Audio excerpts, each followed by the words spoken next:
Bonjour tout le monde, on se retrouve pour un nouveau podcast NBA. C'est bientôt la fin de la saison régulière et je suis avec Fred Weiss. Salut Fred. Bonjour. J'ai l'impression que tu découvres à chaque fois qu'on est en direct quand je te dis, quand tu dis bonjour, t'es comme si. Je suis trop timide. Ah, c'est ça. Oh, ouais. Moi, je suis hyper timide. Pas à moi. Mais vraiment ? Sérieux ? Ouais. Mais pas là. Parce que oui, c'est mon pas là. métier, Oui, mais dans ok. la vraie vie, oui. Dans la vraie vie, timide un peu ? Ok. J'ai le droit quand même. T'as le droit, tout à fait. Un coup de pression comme ça. Big up au timide, il n'y a pas de souci. Big up au pas de timide. souci. Il reste quoi ? La saison régulière se termine dimanche soir. On s'est dit, on va faire un petit point sur ce qui pourrait changer au classement d'ici dimanche. Il y a eu des matchs cette nuit déjà qui ont donné pas mal d'enseignements. Toronto forever. Ouais, Toronto Forever, qui s'est imposé, qui a laminé le Heat 121-95. Mais je voulais commencer par le Boston-Charlotte, qui a quasiment assuré la deuxième place à Boston et qui envoie les Hornets au play-in. Il n'y a plus vraiment moyen d'aller chercher la sixième place pour les Hornets. Ça reste logique finalement sur ce qu'on a vu de la saison, que Boston termine deuxième et puis que les Hornets n'aillent pas titiller la sixième place. Ouais, ça reste logique, même si on y a cru un peu aux Hornets quand même. C'est une équipe qui était très plaisante à voir jouer et qu'on aurait espéré peut-être plus haut. Après, ça veut pas dire qu'ils feront pas les playoffs, hein. Mais ça veut dire qu'effectivement, ils méritent pas d'être dans le top 6 parce qu'ils ont commencé à être bons un peu trop tard, tout simplement. Et Boston a été très régulier et avec l'ajout de Tatum, je pense que tout le monde le comprend. T'as vu les images de la Melo Ball ou pas hier soir? Le match était sur Bein. Ouais. Il met des paniers. Ah, mais il est chaud comme la braise, là. Le début de match, jusqu'au dernier carton, en fait. Il met encore 6 paniers à 3 points sur ce match. Donc, mais il en met 5 en première mi-temps. Oui, non, mais ce que je veux dire, c'est que tu sens que le mec, il est bien. Ouais, sur un pied. Celui qui est un peu moins bien, c'est Conn-Campbell. Et ça me plaît pas tellement que ça soit à ce moment-là. Ah, on va en parler des trophées d'ici la fin du podcast. Je dois dire la vérité, ça me plaît moyen. Parce que la dernière image, c'est celle qui reste, en fait. Et ça m'ennuie un petit peu. Ouais, après, son concurrent, il marque pas beaucoup de points en ce moment. Donc ça peut peut-être le faire. Conn-Campbell un peu moins en verve. Et puis non, Boston, hyper sérieux. Franchement, les Celtics, ça confirme que c'est notre favori, je pense, de la conférence Est. Même si on a le retour à l'annoncé là, de Kate Cunningham. Et t'as l'impression quand même que les Celtics, ça va être les plus durs à prendre. Oui, logiquement, ça va être les Boston Celtics, je suis d'accord. Mais j'aime bien ce que fait Détroit quand même. Parce qu'ils ont réussi à gagner des matchs sans Kate Cunningham. Je trouve qu'ils ont un collectif qui s'est créé. Il y a des joueurs qui apportent un petit peu plus. Moi, je suis fan d'Ausar Thompson, par exemple. Non, oui, Boston en tête, mais je sais pas si c'est le numéro 2 dans mes favoris, c'est pas Détroit. Hein. Ouais, c'est possible. D'ailleurs, il y aura un Boston-New York là, je crois que c'est la nuit prochaine ou celle d'après. D'ailleurs, Jason Tatum m'a dit qu'il était ravi de retourner au Madison. Ouais, fallait bien qu'il y retourne. Oui, mais bien sûr, mais je peux comprendre la crainte, le mauvais souvenir, etc. Que ça parce qu'il s'était blessé au tendon d'Achille la saison dernière au Garden. Ouais. Et toi, ça t'est déjà arrivé de te blesser comme ça dans une salle et après devoir y rejouer et avoir une appréhension? T'as peut-être pas eu des blessures aussi graves que ça? J'ai eu 2 hernies discales, mais une hernie discale, c'est plus sur le long terme. Ouais, c'est pas sur un acte complètement. Je sais pas si ça me ferait ce genre de truc. Je sais pas si. C'est de la superstition quand même. Il y a un côté superstitieux. Un petit peu, mais après, tu sais, les joueurs de basket, les sportifs en général, sont superstitieux. Donc, tu te rappelles pas la pub de Zidane? Toujours la jambe gauche. Toujours. Ça, donc, je veux dire, on est superstitieux par nature. Donc, je peux comprendre qu'il y ait une appréhension, bien sûr. Ouais. Mais bon, il va y aller. Hein. Il a dit qu'il jouerait d'ailleurs au Garden. Ah, bien sûr. Et en plus, il est capable de faire un carton, juste pour se venger. Et si Jacques Monclar était là, il te dirait, on dit pas le Madison, on dit le Garden, parce que le Madison, c'est une danse. Moi, il me l'a sorti. Il a dû me le dire il y a 10 ans et ça m'a marqué. Et je dis tout le temps maintenant le Garden et je dis jamais le Madison. Oui, mais moi, j'ai envie de dire le Madison. Puis il me l'a fait, tu sais, et en plus, moi, je la danse. Il avait encore une plus grosse voix à l'époque qu'aujourd'hui, je crois. C'est vrai. Et il m'a dit, le Madison, c'est une danse, Nico. Mais le Madison, c'est une très belle danse, d'ailleurs. Ouais, moi, je sais pas la danser, pour le coup. Mais j'ai même une chanson en espagnol, si tu veux, je peux te la chanter. No rompas más, me pobre corazón. Tu vois, et ça te fait du Madison, quoi. Excellent. Qu'est-ce que je voulais dire d'autre? Oui, en autre match marquant cette nuit, il y a eu la grosse victoire de Toronto qui s'affirme. À un moment, tu montres qui est le patron, voilà, tu vois. Voilà, c'est ça. Alors, c'est pas fait mathématiquement, mais ils sont en très bonne position pour garder leur 6e place devant Philadelphie, devant le Magic, devant Charlotte. T'as vu les matchs qu'il leur reste? Il leur reste Miami une nouvelle fois. Ensuite, t'as les Knicks. Je sais pas si je crois que c'est à l'extérieur. J'ai plus souvenir. C'est au Garden. C'est au Garden. Tout à fait. Au Madison. Et tu reçois Brooklyn sur la dernière match. Donc, théoriquement, tu peux théoriquement en prendre 2, mais gagner 2 fois de suite contre la même équipe, on sait que ça peut être compliqué. Donc, j'espère qu'ils vont le faire, mais c'est pas fait, quoi. C'est un peu dommage d'avoir ce genre de fin de saison comme ça où tu joues 2 fois de suite la même équipe, toujours à domicile pour Toronto. Je trouve pas ça hyper bien foutu. Un peu bizarre, mais quelque part pour eux peut-être qu'ils sont contents de tomber contre Miami. Finalement. Ouais, puis ça fait moins de déplacements. Un potentiel play-in si jamais ils retombent. Mais dans l'absolu, je pense qu'ils ont pris un avantage. Cette victoire pour moi était un peu inespérée. Je pensais pas qu'ils s'imposeraient contre Miami. Le retour de Quickley leur fait du bien au bon moment, même si il a pas des stats énormes. Ça fait du bien d'avoir un joueur majeur quand même qui est sur le terrain, qui peut être un danger. Et Scottie Barnes qui a été très bon, Brandon Ingram aussi. Voilà, ça a été un match où ça a appuyé dans la peinture. Et ça, j'aime bien. Il y a peu de chances que ça bouge vraiment dans cette zone-là, hormis, je pense, sur la place 8-9 entre Orlando et Charlotte, où il y a un demi-match d'écart. Si, tu me diras, Philadelphie est 7e, Orlando 8e, ils sont à égalité aussi. En fait, il y a pas mal de choses ça peut un peu changer. Tu vois ça bouger. Est-ce qu'il y aurait une forme de logique? Est-ce que ça reste comme ça, que Orlando termine 8 et Philadelphie 7, tu vois, par rapport à la saison? Par rapport à l'attente, non, évidemment, parce qu'Orlando, on espérait bien mieux. Mais sur ce qui se passe sur la fin de saison, si Joel Embiid est en forme, parce que c'est lui qui va faire la différence, lui, logiquement, moi je mets les Sixers devant. Après, Orlando, on ne sait pas trop ce qu'on peut avoir aussi. Ça peut être très très bon, et Banchero très bon, et emporter les choses. Le retour de Franz Wagner fait du bien aussi, même si il a mis un peu de temps à revenir un petit peu. Enfin, sur le premier match, ça n'a pas été bien, le deuxième était déjà beaucoup mieux. Ça apporte beaucoup de choses quand même aussi. Donc ça va se jouer, ça va se taper jusqu'à la fin sur les deux là. Tu vois, le Magic là, ils reçoivent Minnesota, ils vont à Chicago et ils vont à Boston. Tu peux en prendre au moins 2 sur 3, sachant que le dernier à Boston, il devrait compter pour du beurre parce que Boston sera normalement deuxième, ça sera fait, ils feront tourner. Je suis d'accord. Et peut-être qu'Orlando aura besoin justement d'aller chercher une dernière victoire au TD Garden. Eux, ils vont jouer à 200%, de l'autre côté beaucoup moins. Il y a moyen que ça se passe comme ça. C'est possible. Alors que pour Philadelphie, donc on rappelle qu'ils sont à égalité. Tu vas à Houston qui a besoin de gagner. Ouais. Alors tu vas à Indiana. Ça, c'est plus simple. Et ensuite, tu reçois Milwaukee. Donc là aussi, tu peux faire 2 sur 3, logiquement. Ouais, tu peux faire 2 sur 3 aussi. Ouais, mais c'est pas suffisant, donc. Si, ça serait suffisant pour Philadelphie s'ils font 2 sur 3. Tu penses qu'Orlando gagne tout? Parce que je pense qu'Orlando, ils en lâchent un, tu vois, sur les 3 derniers. Orlando, moi, je pense qu'ils peuvent. Redis-moi le premier. C'est Minnesota, mais si Anthony Edwards joue toujours pas, effectivement, tu peux faire le 3 sur 3 pour Orlando. Tu peux faire le 3 sur 3 sur Orlando. J'ai plus de conviction que ça peut se passer comme ça que et donc Orlando pourrait sauter Philadelphie sur la ligne. Et après pour les Hornets, ils sont un peu dépendants du coup de ce qui se passe devant. Ils ont plus que 2 matchs, eux ils reçoivent Détroit, mais je pense que ça peut faire victoire parce que les Pistons n'ont plus rien à jouer, ils ont plus rien à jouer, mais peut-être que faut garder du rythme quand même. Faut garder du rythme, peut-être que Cade va revenir, on sait pas. Cade est annoncé incertain, donc incertain, on sait pas par définition, et donc s'il joue, peut-être que lui aura envie d'essayer de retrouver du rythme, même s'il va en manquer un petit peu, mais c'est quand même un ajout énorme. Et puis ça reste incertain parce que Détroit, même sans Kate Cunningham, de toute façon, il gagne beaucoup de matchs. Et le dernier, tu vas au Madison Square Garden. Sûrement que New York sur le dernier match fera aussi jouer les remplaçants. Logiquement parce que aussi. Normalement la deuxième place elle est fichue. Ils peuvent faire 2 sur 2. Les Hornets. En fait, c'est hyper indécis. Le problème des Hornets, c'est qu'il leur en reste un de moins en fait. Exactement. Et qu'ils en ont un demi de retard sur Philadelphie. Et donc ça complique forcément la tâche. Ils sont dépendants du reste. C'est ça. Alors que dans la conférence Ouest, on passe rapidement. Les Lakers sont en train de s'écrouler. Comme c'était prévu. C'est un peu prévisible. En plus, LeBron n'a pas joué le dernier match. T'imagines?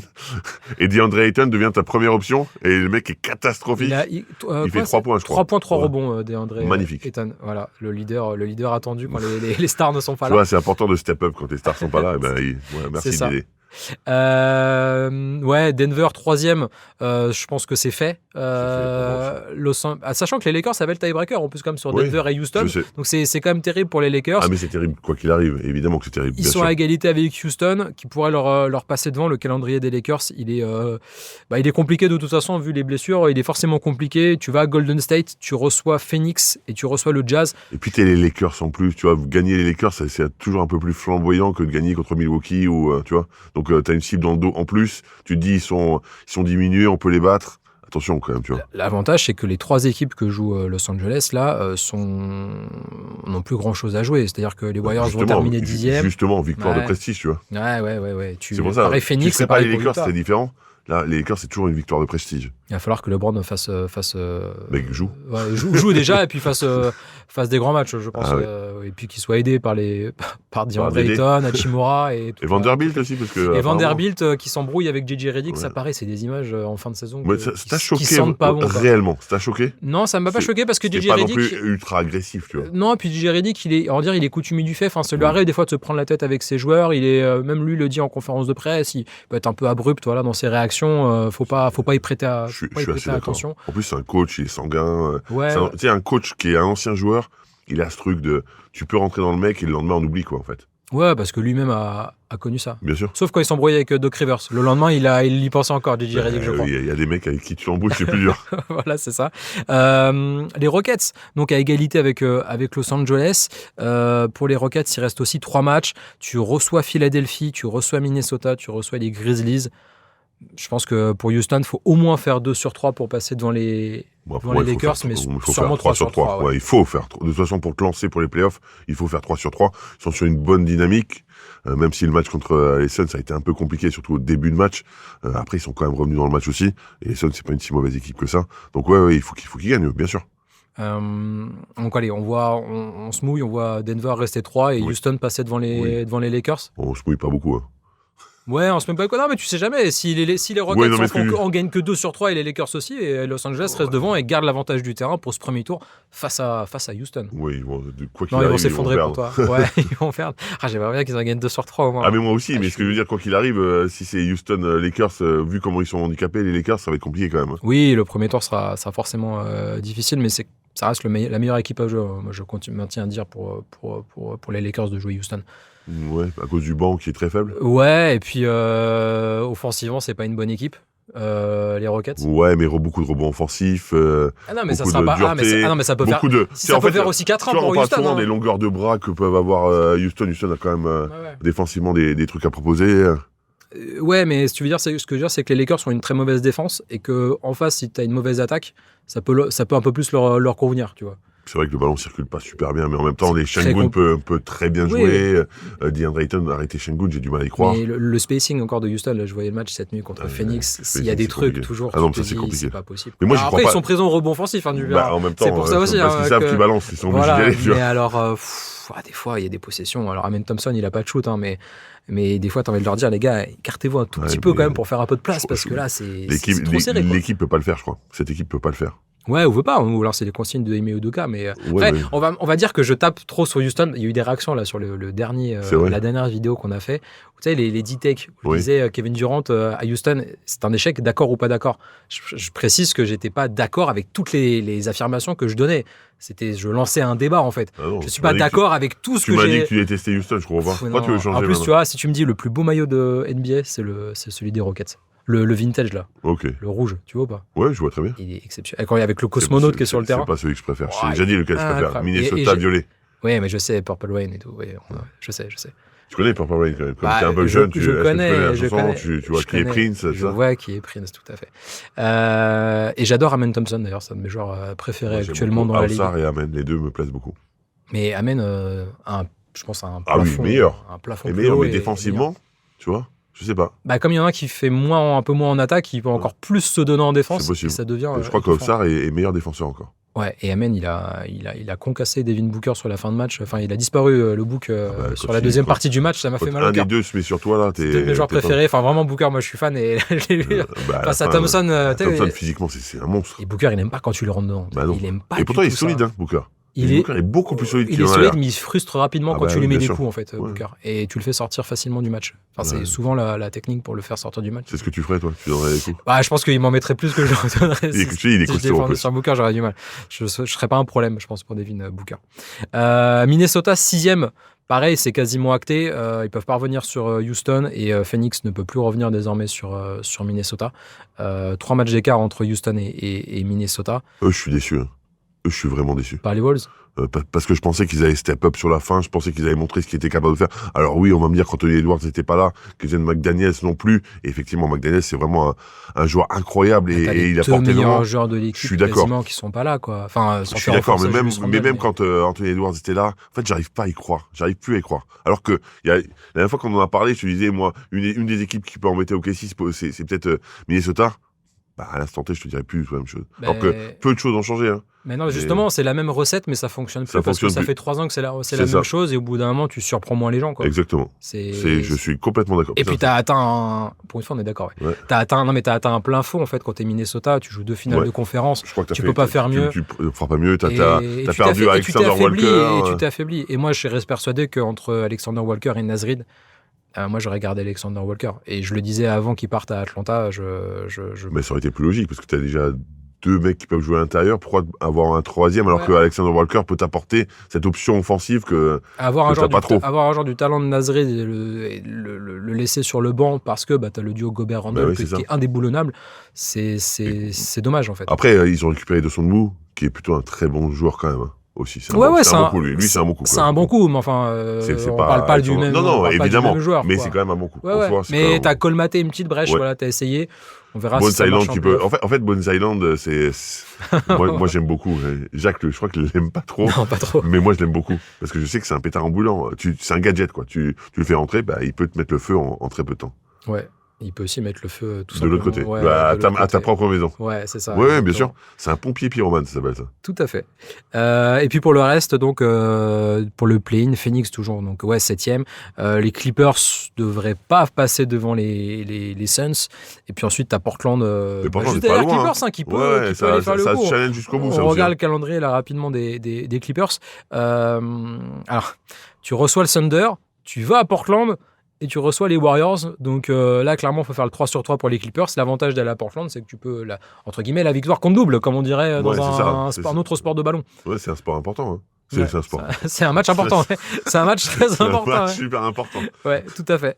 Celui-là, il sera à suivre. Je sais. J'ai pas vérifié. Je peux pas vous dire si c'est sur Winsport. Non, j'ai mal fait mes devoirs. Mais de toute façon, on vous débriefera ça, évidemment. Exactement, de NBA Extra. Alors, et tu vois, Portland, tu vas à San Antonio, donc tu reçois les Clippers, c'est le dernier match, c'est contre Sacramento à domicile. Tu peux te dire que tu peux en prendre que 1 sur 3 pour Portland, et du coup, ne pas passer devant les Clippers. Non, ça va jouer jusqu'au bout, ça aussi, ça va être intéressant. Logiquement, moi, je préfère que ce soit les Clippers, même si, tu sais que je suis fan du coach de Portland, tu vois, donc... Thiago Splitter. Thiago, évidemment, je suis fan. T'étais fan du joueur ou t'es fan du coach? On a joué l'un contre l'autre, on se connaît bien, et je trouve que comme coach, il a été bon à Paris. Là, ce qu'il a apporté, c'était plutôt bien aussi. Donc j'aime beaucoup Portland, mais t'as Kawhi de l'autre côté, quoi. Est-ce que t'as l'impression que cette équipe de Portland, elle peut progresser vraiment à l'avenir et passer une marche? Moi, j'ai quand même la sensation qu'avec l'effectif que t'as actuellement, si tu changes pas quelque chose, si tu fais pas un trade, tu vas stagner. Mais t'as pas vu les déclarations du nouveau propriétaire? Oui, alors j'ai plus son nom, mais qui veut changer qui veut tout changer. Lui, il a dit on va mettre de la thune. Non, mais on va mettre de la thune. On va allonger, on veut une superstar. Ouais, et on veut gagner. Et on veut gagner, les gens etc. ont perdu l'habitude de gagner à Portland, et moi je vais. Après, c'est facile à annoncer, mais quand tu dis je veux mettre de la thune, ça veut dire que tu sais combien ça coûte, tu sais que t'es prêt à le faire, et Portland, c'est quand même... je sais que moi, j'aimerais... Je sais pas si t'attires les joueurs à Portland. Je sais pas si t'attires, mais la thune, ça attire toujours... Et le projet aussi, c'était un bon projet. Si tu ajoutes un très bon joueur à ce groupe, pourquoi pas, hein, en fait. Vraiment. Oui, mais... Parce que t'as quand même un Jrue Holiday qui est sympa, Avdija qui est bien... Lillard revient la saison prochaine. En plus. Mais bon, on a avec beaucoup d'interrogations. Oui, mais on ne sait pas. Tu vois ce que je veux dire? Ça peut être ça ne peut être qu'un plus. Toumani Camara, c'est quand même aussi vraiment bien. Il y a des bonnes pièces. À l'intérieur, j'aime beaucoup aussi. Ouais. C'est Klingan. Donovan Klingan. En fait, il y a des bonnes pièces, mais pour l'instant, il n'y a pas le joueur qui va te faire changer de catégorie. Si tu changes... Voilà, et c'est pour ça que je te dis, tant que tu ne fais pas le trade, tu vas stagner entre 7 et 8. Qui tu vas devoir donner pour avoir une superstar? C'est ça le problème aussi. Hein. Parce que tu as quand même des joueurs avec du potentiel, ça dépend ce que tu vas donner. Moi, j'y crois un petit peu au projet. En tout cas, le mec m'a presque convaincu. Mais j'ai peur, moi, des propriétaires, des nouveaux propriétaires qui arrivent et qui disent avec moi, ça va changer, avec moi, on va gagner, moi, j'ai dépensé. Je sais pas pourquoi, parce que quand le mec est arrivé au Suns, il a dit ça et ça a marché tout de suite. Hein. Ah non, mince, ça a pas marché. Non, mais tu vois, les nouveaux propriétaires qui ont la langue bien pendue, je demande à voir, quoi. Évidemment que je demande à voir aussi, mais j'aime bien cette idée. J'ai envie de changer les choses, j'ai envie de faire des choses bien, et j'ai envie de faire progresser cette équipe. Et alors, ce que je voulais dire aussi, c'est que quand les propriétaires disent ça, c'est qu'en général, ils vont énormément s'engager sur l'aspect sportif, et c'est pas toujours une bonne idée. Tu vois, aussi le truc. Je comprends. Et ça, pareil, apparemment, Thiago Splitter, il serait pas certain de rester. Et ça, pour le coup, je trouve, je comprends pas non plus si jamais. Alors, évidemment, souvent, quand tu as un nouveau propriétaire, tu changes un peu tout. Tu mets tes gars un peu. Voilà, tu mets tes gars, tu changes le general manager, le président des opérations basket et le coach. Quoi. C'est ce qui suit. Ça serait dommage de laisser de faire partir Thiago Splitter, qui n'aurait aucun mal, je pense, à retrouver un poste de head coach. Enfin, aucun mal, non, mais en tout cas, il aurait des possibilités. Aucun mal, c'est difficile, parce que, tu vois, les places valent cher quand même. Mais c'est vrai qu'il aurait le potentiel d'être un bon coach. Oui, mais il y a des places dans la conférence Est qui risquent de se libérer, à Orlando, à Milwaukee, Chicago. À Chicago, on va en parler. La transition de malade. À la passe à la Nikola Jokic. T'as vu comment j'ai vraiment regardé le conducteur, en fait. Exceptionnel. Et à Chicago, on y vient, où on fait le grand ménage. On a appris lundi, pour ceux qui n'auraient pas suivi ça, le limogeage du duo Arturas Karnisovas, qui était vice-président des opérations basket, et de Mark Eversley, le general manager. Le duo était là depuis 6 ans. 6 ans, comme Billy Donovan, qui lui pourrait rester. En tout cas, il a été pour le moment confirmé par Michael Reinsdorf, le président de Chicago. Là, déjà, je m'arrête là tout de suite. On comprend pas. Là, déjà, on comprend pas. C'est-à-dire quand tu vires le vice-président des opérations basket et le general manager. Tu vires le coach, logiquement. Surtout que Reinsdorf a dit le prochain general manager devrait être d'accord pour travailler avec Billy Donovan. Alors que si t'es GM, la première chose que tu fais, c'est que tu mets ton coach. Tu mets le gars que tu choisis. Surtout que tu joues ta place. T'as envie de pouvoir la protéger, ta place. T'as envie de mettre le coach qui correspond à tes idées, au moins. C'est un duo, le general manager et le coach. Normalement, ça fonctionne ensemble. Après, Chicago, ça marche sur la tête depuis quelques années. Hein. Avec les deux, là, c'était très compliqué. Chaque fois qu'on voyait des trades, on comprenait pas du tout où ils voulaient aller. À un moment, ils se sont retrouvés qu'avec des joueurs extérieurs. Enfin, c'était... Waouh, ça pique les yeux, quand même. Puis t'as fait partir des mecs comme Caruso ou Kando Sono pour 3 bouchées de pain. Je crois que c'est des deuxièmes tours de draft. Ouais, c'est ça. C'est des trucs... En fait, t'as l'impression qu'ils sont en reconstruction, mais quand ils envoient des joueurs, ils envoient pour rien. Enfin, tu te dis, mais c'est quoi le projet, en fait ? Une seule saison au-dessus des 50% de victoires avec ce duo, c'était en 2022. Ils font 46 victoires et ils prennent 4 ans au premier tour par Milwaukee. Aucune série de playoffs remportée depuis 2015 dans l'Illinois. 2015. Oui, mais ça me surprend pas. Ça va faire 11 ans, là. Ça pique les yeux, Chicago, vraiment. C'est dommage, parce que c'est vraiment une franchise mythique. Et c'est vrai que ça pique les yeux, quoi. Et justement, donc, la question que je voulais te poser, c'est dans ce grand ménage de Chicago, qu'est-ce qu'il faut sauver ? Quel joueur faut garder ? Est-ce qu'il faut repartir d'une page blanche ? Est-ce que tu conserves...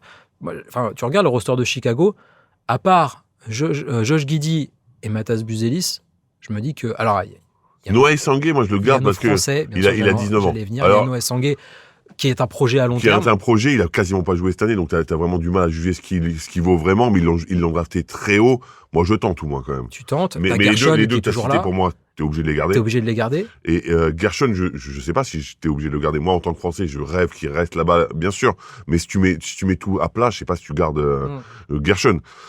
Moi, je garde les deux là, plus Noah Essangué, et c'est à peu près tout. Et à part ça, voilà, en fait, faut faire partir tout le monde, quasiment. Ouais, je suis assez d'accord. Je regardais, en fait, les noms des joueurs. Je me dis, alors, toi, tu peux passer. Toi, tu peux partir. Toi, tu peux partir.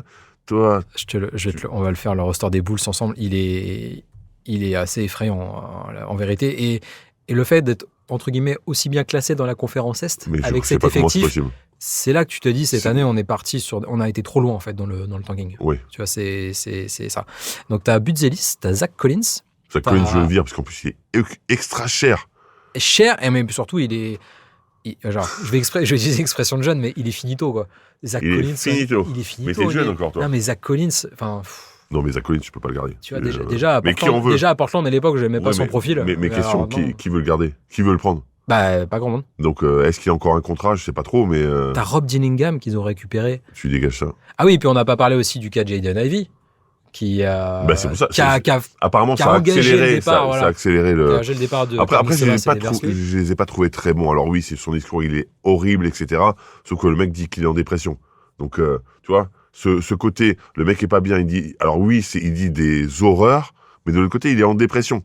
Donc, tu vois, je pense que c'était un peu le limite quand même. Dans tous les cas, les Bulls avaient le mauvais rôle dans l'histoire s'ils le limogeaient, enfin s'ils le coupaient. Il fallait pas le couper, je pense qu'il fallait le mettre à pied, fallait l'obliger à faire, je sais pas, aller voir quelqu'un ou un truc comme ça, tu vois. Ouais, ça a été mal, puis ça a été très. Je crois que la décision a été prise très rapidement en plus. La vidéo est sortie. Après, je comprends. À notre époque, il faut aller vite par rapport à ce genre de sujet, mais aller vite, ça veut pas dire aller mal. Et surtout que, on souhaite le meilleur à Jaden Ivey, mais t'imagines si derrière il se passe d'autres choses. Ah oui, bien sûr. Je pense qu'ils pourront s'en vouloir un petit peu. Ouais, c'est ça. Ouais. En fait, t'es employeur et t'as une responsabilité de visiter ton employé. Ouais. Lui-même en a une vis-à-vis de la franchise. Bien sûr. Il y a eu manquement de la part de Jaden Ivey. Ah, mais énorme manquement, tu vois. C'est ce qu'il dit, c'est hallucinant. Mais d'un autre côté, effectivement, si le type va mal dans sa tête. C'est ça. Et c'est une vraie maladie. Je te dis, le mettre à pied, moi, ça me choque pas. Voilà. Tu peux le mettre à pied et attendre la fin de la saison. Exactement. Quitte à le couper l'été, au milieu de la free agent, enfin, au milieu, tu vois, de quand il se passe plus rien, on est tous partis en vacances. Ouais. Tu vois sur ton téléphone, Jaden Ivey était coupé par les Bulls. Ok, on passe à autre chose. Non, je suis d'accord. Ça n'a pas été bien géré. En plein dans le bazar du truc. Ça a accéléré le départ de tout le monde, apparemment. C'est ce qu'ils disent. Voilà. Et Michael Reisdorf, lui qui est censé quand même être le boss de tout ça, évidemment il va pas se virer lui-même, puisque c'est son père qui possède la franchise, Jerry. Ça serait drôle. Mais ça serait drôle que Jerry vire Michael. Ça serait drôle. Je suis pas sûr que ce soit drôle. Dans les histoires de famille, moi je. Non, tu sais ce qu'on dit, normalement on mélange jamais le business et la famille. Quoi, mais tu sais, ça se fait même en France parfois. C'est vrai, tout à fait. On reste sur le roster, donc Josh Giddey. Trey Jones, t'as Mac McClung dans cet effectif. Super. T'as Isaac Okoro. Isaac Okoro, je sais pas si je réfléchis pas un peu. C'est un profil qui peut s'avérer. Il a que 25 ans. Pas cher. Que 25 ans, ça reste. Il peut défendre, il peut t'apporter un truc. Les deux autres, franchement, c'est deux danseuses quand même. Donc il faut un mec un petit peu peut-être plus solide pour défendre. Donc peut-être Okoro, ça se réfléchit. Il y a notre ami Patrick Williams. 4e choix de la draft à l'époque. Je sais pas si. Franchement, c'est compliqué. Non, mais c'était une blague. Avec Patrick Williams, pour moi, faut qu'il. Pareil, une fois, qui va vouloir Patrick Williams ? Ouais, c'est ça, c'est le problème. Le problème, c'est que t'as plein de joueurs qui ont zéro valeur sur le marché, quoi. Ouais, alors après, il faut regarder les contrats, parce qu'évidemment, j'ai pas tous les contrats en tête, mais ça, c'est abusé, tu devrais. Imagine, je connais tous les contrats. Alors, tous les joueurs des Chicago Bulls. Mais non, pas que des Bulls, d'ailleurs, de toute la ligue. De toute la ligue. Allez, Spotrac, qu'est-ce qui... Wow. Patrick Williams, il est encore sous contrat jusqu'en 2028, avec une player option pour 2029. Donc autant dire que si c'est pas Chicago qui le fait partir, lui, il va pas vouloir... Lui, il va être bien, lui. Il va pas mais il prend beaucoup, surtout. Il prend quand même 18 millions la saison. Ça reste un bon petit salaire, c'est 10% correct. Du cap actuellement, 11% du cap. C'est très correct quand même. Oui, c'est très correct, 18 millions de dollars. Donc non, lui il faut le faire partir, mais personne n'en veut non plus. Mais c'est-à-dire qu'en fait, Patrick Williams, il touche 18 millions jusqu'à la fin de saison 2029. Donc bon courage pour te refourguer ce contrat-là. En fait, qu'est-ce que tu peux faire en fait ? En fait, t'as aucune flexibilité en fait. T'es mort de ouf, mais j'ai un peu d'espoir pour Chicago. On finit le roster. Colin Sexton, Anthony Simons, Jalen Smith et Gershon Yabusele. On a aussi des T'as pas un Nick Richards aussi ? J'allais dire oui, t'as du Nick Richards aussi. Nick Richards, je m'attendais à mieux. Ouais, après ça peut ne pas être dégueu, je trouve. Voilà, après si t'as une expansion, tu protèges pas Nick Richards. Non, pas forcément. Ouais, il fait pas partie des 8 joueurs en fait, ils vont protéger personne, ils vont en protéger deux. Les Bulls, ils vont envoyer tout le monde à Seattle, à Las Vegas, ils vont faire un package, ils vont envoyer toute la franchise. T'imagines, ça peut les libérer de quelques joueurs. Et là, Seattle qui fait non, mais attendez, nous les Sonics, on veut pas du tout Patrick Williams par contre, donc c'est mort quoi. Non, le petit espoir pour Chicago, encore qu'il faut bien l'utiliser, c'est qu'ils possèdent tout leur premier tour de draft jusqu'en 2032. Donc ça, au moins, le front office n'a pas fait n'importe quoi de ce côté-là. T'as de quoi drafter sur les prochaines années. Mais ils sont hauts. C'est les leurs. Non, ils ont récupéré. Ils ont celui de Portland aussi pour cette année, mais protégé à 14. Donc ils vont encore... Non, oui, ils l'ont. Ça m'étonnerait. Ils l'auront pas. Non. Et non, ils ont tous les leurs, mais encore faut-il justement être nul pour avoir un choix de draft. Même si Adam Silver veut redistribuer les cartes. Ça non plus, j'ai jamais compris. En fait, ils ont jamais été assez nuls pour vraiment. À la limite, tu vois, je déteste le tanking, évidemment, mais au moins ça a un sens. C'est-à-dire qu'au moins tu veux progresser, tu te dis l'année prochaine on aura un gros tour de draft. Eux, ils sont restés moyens en ayant des joueurs moyens qui se complétaient pas, et en plus ils n'ont pas les tours de draft. Très haut. Vu de France, des fois, c'est un concept qu'on a du mal à comprendre, et des fois, j'entends des gens dire quand tu es supporter, c'est insupportable de voir ton équipe perdre 1 an, 2 ans d'affilée. Aux États-Unis, on n'a pas exactement cette vision-là. Si les fans, tu leur dis, OK, on va tanker pendant 1 an, 2 ans, peut-être 3, on va pas être bon, mais le projet ensuite, il va repartir sur bonne base et on jouera des playoffs, on jouera des tours, des demi-finales de conférence. Non, mais ça marche ou ça marche pas, mais au moins, tu as une vision et tu vois où tu vas. Mais évidemment. Alors que mais là, quand t'es moyen, quoi. Quand t'es les Bulls, t'es supporter des Bulls, t'as les Bulls. Ouais, exactement. Et le tanking, vu des États-Unis, les supporters peuvent accepter de tanker pendant 1 ou 2 ans. 3, ça commence à faire long, je suis d'accord. Mais peut-être 2 ans. Mais il vaut mieux tanker, peut-être. Alors, encore une fois, j'aime pas ça, mais finalement, pour une équipe, il vaut mieux tanker que rester moyen, de ne pas progresser, de ne pas avoir les choses pour avancer, en fait. Et de se dire, OK, on va faire le play-in, quoi. Et puis, il y a le bon tanking, il y a le mauvais tanking, en fait. C'est comme ça le bon aussi. chasseur et le mauvais chasseur. Exactement. Tu vois, Indiana, le bon tanking, il tank une fois quand il le faut, c'est-à-dire avec une draft qui s'annonce assez impressionnante sur les 3-4 premières places. Après, je sais même pas si Indiana a tanké vraiment au début. Ils n'ont pas tanké au début, mais ils sont très vite fait à l'idée que ça allait pas le faire. Ah bah oui, mais en même temps, vu le début de saison, c'est un peu logique. Mais ils ont eu beaucoup de blessures, ça, c'est quand même un peu plus compliqué. Ah mais là, tu vois, il faut tanker aussi parfois l'année où il le faut. C'est-à-dire que les Spurs, quand ils sont mauvais, il y a Victor qui arrive et boum, tu vois, tu relances toute la franchise. Où il y a Robinson. Où il y a Duncan, où il y a Robinson. Et puis il y a des fois où tu as du pot et des fois où tu n'as pas de pot. Bien sûr, ça fait partie du jeu aussi. Le first pick, une année où le premier choix, c'est un joueur moins fort qu'attendu. Atlanta ? Non, je voulais pas tirer sur Atlanta, je voulais tirer sur Anthony Bennett. Ok. ou Cramy Brown. Cramy Brown.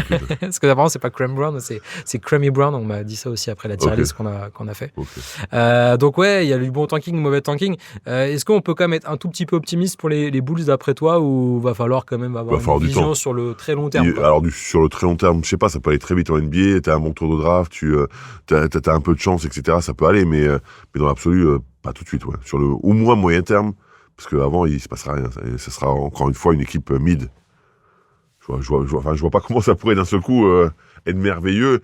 Et on vient quand même se rendre compte qu'on gardait 2 ou 3 joueurs de ce roster, hein. Ouais. Voire 4 parce qu'on est français. Hein. Mais sinon, le reste, on bazarde tout. Je suis pas sûr que ce soit très rassurant pour les fans, quoi. Et même Matas Buzelis, je suis pas non plus archi convaincu que ça soit le joueur de futur pour les Bulls, quoi. Même Giddey, en fait, tu te dis, est-ce que les leaders de ton futur, ça doit être Josh Giddey? En fait, tu sais déjà que ça sera un numéro 2, un numéro 3 au mieux, quoi. Ça sera pas ta star, ton leader. Donc en fait, t'as 2 lieutenants. T'as 2 lieutenants de qualité, quand même. De qualité, ouais. Je demande à voir dans le temps sur. Moi, je demande à voir dans le temps pour Buzelis. Je suis pas encore archi. Et Giddey, si Giddey, j'aime bien. Plus convaincu. Giddey, j'aime bien. Depuis qu'il est à Chicago, à Oklahoma, son manque de shoot était un vrai problème. C'était rédhibitoire, même. Son manque de défense. Il a toujours pas trop la défense, mais au moins il a le shoot maintenant. Il a beaucoup progressé sur le shoot. C'est déjà ça. Et Buzelis, je te trouve un petit peu dur. Alors oui, ça sera pas ton go-to guy, mais c'est un joueur qui peut être intéressant. Hein. Bien accompagné, c'est un joueur qui peut être intéressant. Allez, on a déjà passé la demi-heure, on se dépêche de finir avec les trophées. Les trophées de Fred, j'appelle comme ça cette section. On décerne les récompenses rapidement. MVP, Depoy, Roy, MIP, 6e homme et coach de l'année. Il faut se mouiller, il y en a qui sont plus faciles à décerner que d'autres. Ouais. On commence par le MVP. Est-ce que tu peux me donner ton top? Oh non, on termine ou on commence? Ouais, on terminera par le MVP. Allez, on commence par le défenseur de l'année. Tu as un top ou tu veux allez, je t'en ai sorti 5. Et si tu peux me donner un top 3, donc Victor Wembanyama, Chet Holmgren, Bam Adebayo, Rudy Gobert, Scottie Barnes. Alors, Victor en numéro 1, évidemment. Là, je pense qu'il n'y a pas vraiment de débat par rapport à ça. Scottie Barnes, je pense en numéro 2. Pour moi, hein. Parce qu'en plus, et en plus, il a l'avantage de pouvoir défendre vraiment sur tous les postes. C'est pas une façon de parler. C'est vraiment un mec qui peut défendre sur tous les postes. Et moi, j'ai envie de mettre Ausar Thompson que t'as pas mis dans ton truc. Je l'ai pas mis, j'ai mis quasiment que des grands. Ouais. J'ai mis que des grands même. Ouais. Au début, j'avais pensé à Isaiah Stewart, mais il a un peu moins joué. Il est un peu, ça a été un peu plus compliqué. Ausar Thompson, tu vois, cette équipe de Détroit, c'est une équipe solide, dure. Et en grande partie grâce à lui quand même. Sur les joueurs que j'ai sortis, en fait, j'ai pris les codes de Las Vegas pour avoir tous les principaux favoris, et Ausar Thompson n'était pas dedans, ce qui est un peu dommage parce que Ausar Thompson, comme un Derrick White qui apparaît pas parmi les Derrick White, pour moi, il est pas dans mon top 3, mais il est quand même bien placé. Hein. Ouais, c'est ça. Ouais. MIP, celui-là, il est hyper difficile, je trouve.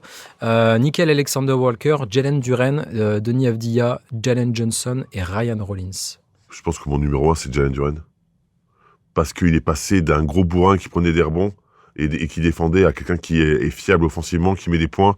Je crois qu'il est passé de 12 points à 18, oui, c'est ça. On n'est pas loin de ça. Donc pour moi, c'est vraiment le joueur qui a le plus progressé parce que c'est plus difficile de franchir ce cap-là, j'ai envie de dire. En plus, dans une équipe qui gagne. Et je trouve que vraiment, offensivement, il a gagné vraiment. Ensuite, si je devais choisir, moi, j'aurais peut-être mis Avdija. Avdija qui est passé de très bon joueur à go-to-guy de son équipe.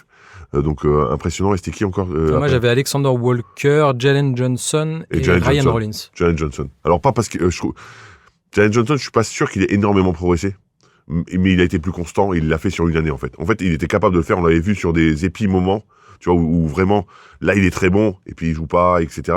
Là vraiment, c'est le leader de cette équipe. Et je trouve qu'il a enchaîné des perfs assez incroyables. Ouais, et puis un peu comme pour les deux autres, il y a un changement de statut pour Jalen Johnson, voilà, qui est officialisé. C'est le numéro 1 maintenant. Voilà, c'est ça. Donc voilà. C'est mon top 3. Bah, tu vois, moi j'aurais mis Alexander Walker numéro 1. Je trouve qu'il a pris une nouvelle dimension. Alors, il est dans la même équipe que Jalen Johnson, mais... En fait, j'ai une vision tronquée parce que moi, je le trouvais déjà excellent à Minnesota. Oui, mais alors, il ne faut pas oublier qu'à Minnesota, il était remplaçant. Ouais, c'est ça. Et le type est arrivé titulaire et en fait, a pris en main cette équipe. Ça n'a pas marché au début, mais sur toute la saison, lui a été très bon. Mais alors, tu sais pourquoi j'ai cette vision tronquée aussi? C'est qu'en début de saison, tout le monde me demandait Minnesota, etc. Je dis, moi, pour moi, ils sont moins forts parce qu'ils ont perdu un excellent joueur, Alexander Walker. Et vraiment, je l'ai dit depuis le début, et j'ai l'impression que ça me surprend moins qu'en fait qu'il performe. Il a plus le ballon dans les mains, donc c'est plus logique. Et le leader d'Atlanta, pour moi, c'est Jalen Johnson quand même. Ouais, donc, mais ça se tape. Hein. Je suis d'accord avec moi. Ma vision est peut-être tronquée par le fait que moi, j'y crois depuis le début, en fait. Tu le voyais faire des pointes à 40 points régulièrement, Alexander Walker à Atlanta. Tu l'aurais vu faire ça, tu vois? Je l'aurais vu marquer 25 de moyenne. Je pense que c'est quelqu'un qui a ça dans les mains. Ça vraiment, autant souvent je me trompe, autant sur lui tu peux écouter ce que je dis depuis le début. Je pense ça vraiment. Ça marche. 6e homme, Keldon Johnson, Remy Raquez, Rich Shepard, Naz Reid et AJ Mitchell. Ce que j'aime bien, c'est que c'est des joueurs qui n'ont pas du tout le même profil. Moi j'aime bien Keldon Johnson. Ouais, Keldon Johnson est l'archi-favori de cette saison. Pour moi, c'est lui parce que franchement, il a été... Enfin, c'est toujours très impressionnant ce qu'il fait. Je trouve qu'on a sous-estimé Peyton Pritchard, non?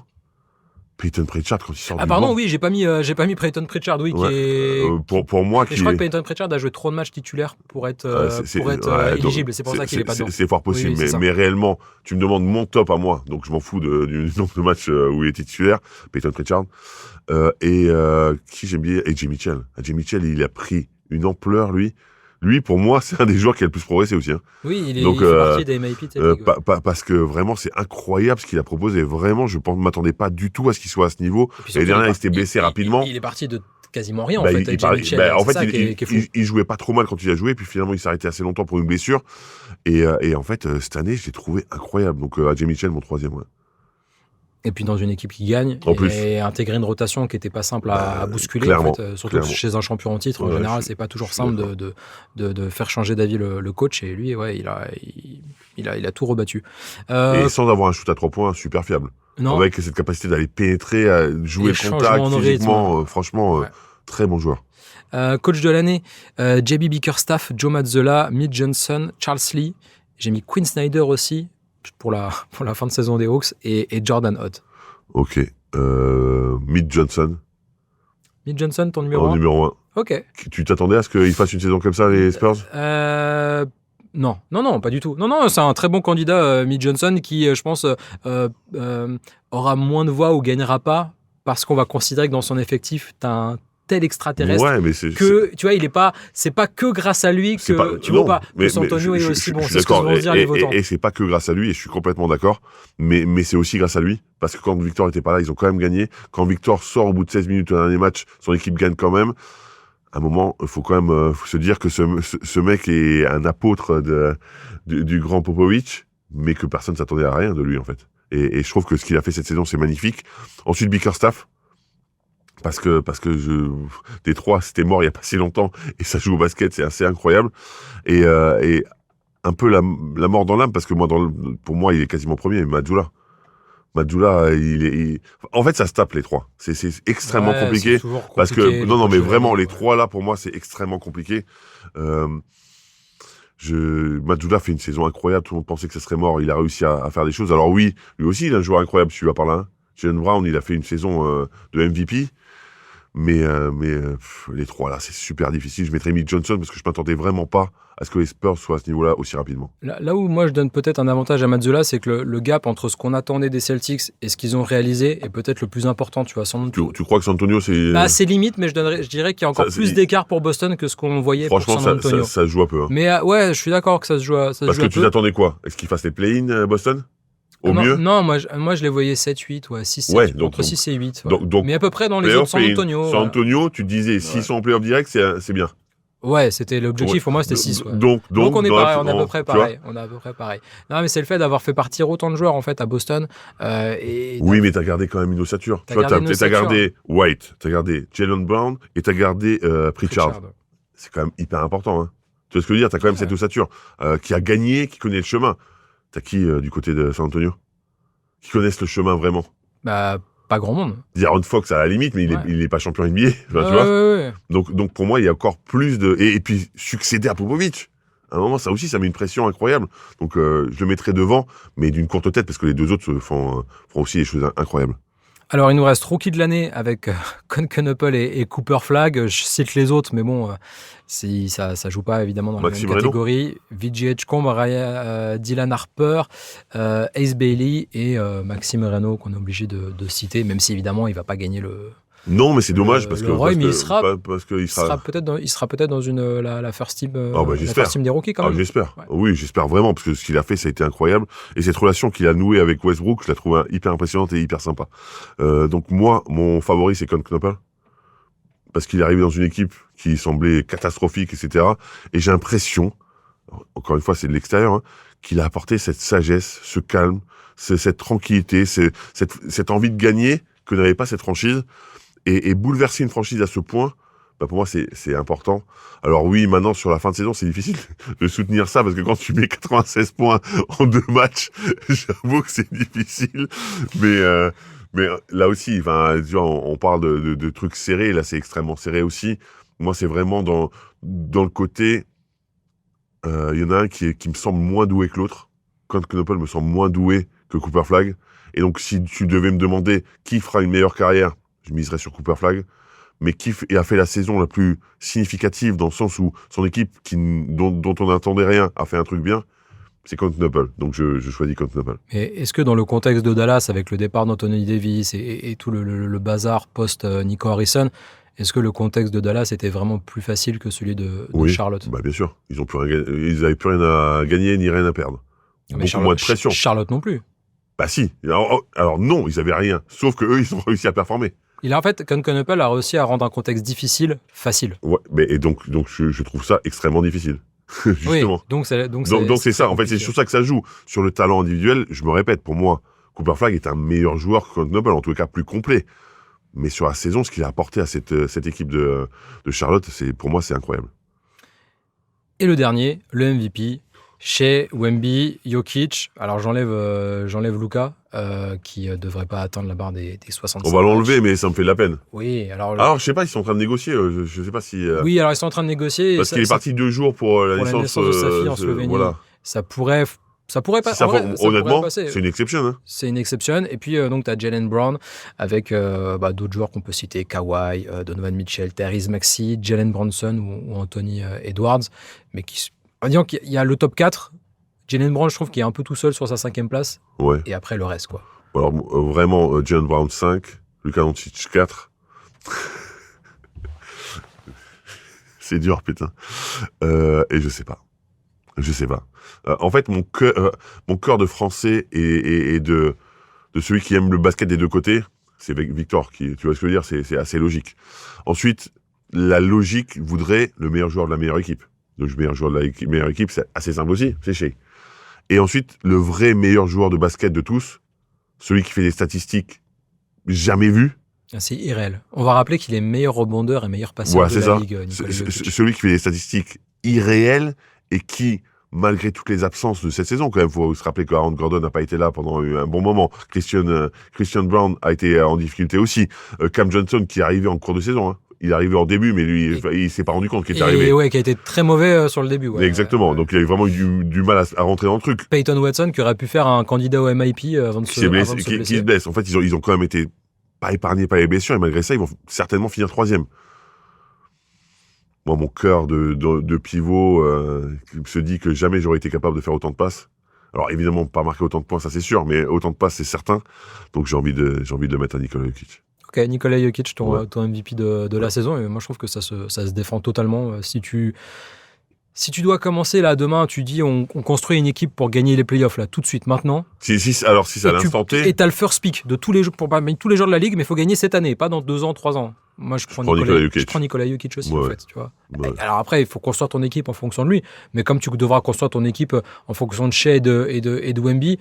J'ai l'impression que c'est celui qui, quand il est sur le terrain, apporte le plus. C'est-à-dire que, en fait, quand Shea n'a pas été là, ils ont continué à gagner au OKC, en gros. On a vu que Victor, son équipe, malgré tout, a plutôt bien performé quand il n'était pas là aussi. C'est quand même beaucoup plus dur quand Jokic n'est pas là. Hein. Et quand tu regardes même si Jamal Murray a été exceptionnel, a sorti des grosses perfs, Peyton Watson a sorti des perfs aussi. C'est là quand même que tu te rends compte de l'impact qu'il a quand il est sur le terrain, en fait. Mais en fait, dès que tu regardes un match des Nuggets, dès que Nikola Jokic sort, si tu es supporter de Denver, tu serres les fesses.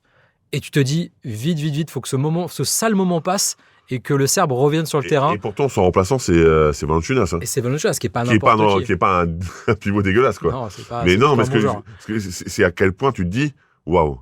Il faut, comme tu dis, il faut serrer les fesses parce que. Et voilà, et tu sais que voilà, t'as Denver tu vas être à +5 quand Jokic sort. Si quand il revient sur le terrain, il soit à -3, tu te dis bon, ça va. On a limité la casse, c'est bon, on va le gagner le match. Ça va le faire. On a sauvé les meubles. Voilà, alors que si tu perds quand Nikola Jokic sort, tu sais que en fait, tu vas te prendre un run terrible quand il va sortir. Je suis d'accord. Et il revient, t'es à -15. C'est fini. Et là, même lui, il aura du mal à te ramener. Oui, mais je suis complètement d'accord. Alors que c'est pas des choses qu'on voit quand Shea ou Wemby sort. Non. Je suis d'accord. Ça peut arriver par intermittence. Non, mais match, bien sûr. Ils ont évidemment un impact sur leur match. Évidemment. Mais j'ai l'impression que le plus gros impact sur son équipe, c'est quand même Nikola Jokic. Voilà. C'est la définition d'un joueur valuable. C'est ça. On est d'accord. Et ça sera le mot de la fin. On est d'accord. Waouh, j'aime pas du tout. On va refaire attends, quel sujet on pourra aborder Purple Rain? Non, laisse tomber. Le Madison? Le Madison. Oh, rompas más, mes pobres corazón. Vas-y, continue. Non, c'est tout ce que je sais. Bon, bonne fin de semaine basket à tous. Évidemment, les matchs à suivre sur Bein. Il y a la grande soirée de la dernière journée de saison régulière là, à suivre sur nos antennes. On va se régaler exactement. Et puis, il y aura le play-in dès la semaine prochaine avec des affrontements qu'on a hâte de voir. Et puis, ensuite, les playoffs, etc. Bref. Avec le retour de Luka Doncic et d'Austin Reeves pour les Lakers. Voilà. Oui. Pour aller boire un petit coup dans le jardin, mais c'est tout. Parce que ils pas sur le terrain. Et partir à Cancun. Allez, bonne fin de semaine à toutes et à tous et à plus tard. Ciao. Bye.